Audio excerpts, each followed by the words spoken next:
So schön ist, dass es einem nie langweilig wird. Un es domāju, tā kā smilšu terapija, tā arī mākslas forma ir tā terapijas veids, kad terapeitam nekad nekļūst salāks. Und also mir ist in der Gesprächsstufe einfach viel mehr so gefallen, dass ich dachte, oh Gott, jetzt muss mir das wieder anhören. Nodarbojoties ar sarunterapiju, man vienmēr likās, ak, šausmas, ak, Dievs, man atkal tas jāklausās.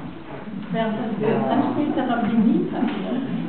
Un smilšu terapijas praksē to nekad nejūtu.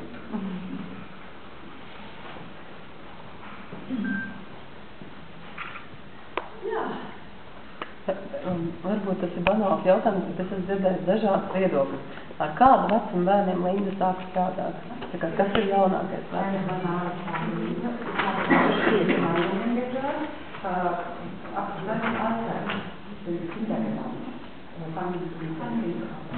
Also eigentlich sagt man mit 3 Jahren, wenn das Kind weiß, ich bin getrennt von der Welt, also die Ich-Entwicklung entsteht ja ab 3 Jahren.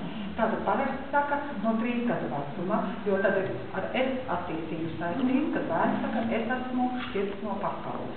Aber ich hatte auch schon Kinder, die waren erst 2,5. Bet man ir bijuši arī bērni, kas bija 2,5 gadus veci.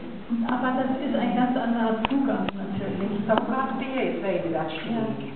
Weil die kleinen Kinder ja meistens, also ich sag mal, schütten erstmal. Jo kā darbojas mazi bērni, viņi paņem visas figūriņas un vispirms ievērst milškā. Oder da so ein Regal rein. Pieiet pie plaukta, paņem visu un ievērst. Und erst allmählich dann erkennen, was sie eigentlich da machen. Un tikai lēnām pamazām viņi saskata, ko viņi milškastē dara. Aber so die meisten fangen eben so zwischen 3 und 4 an.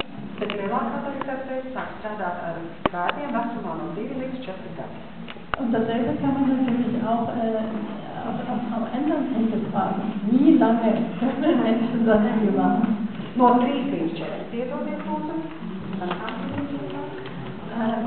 Dasselbe kann man auch zum anderen Ende des Lebens fragen. Wie lange können Sie das hier machen? To pašu jautājumu varētu uzdot otrādi.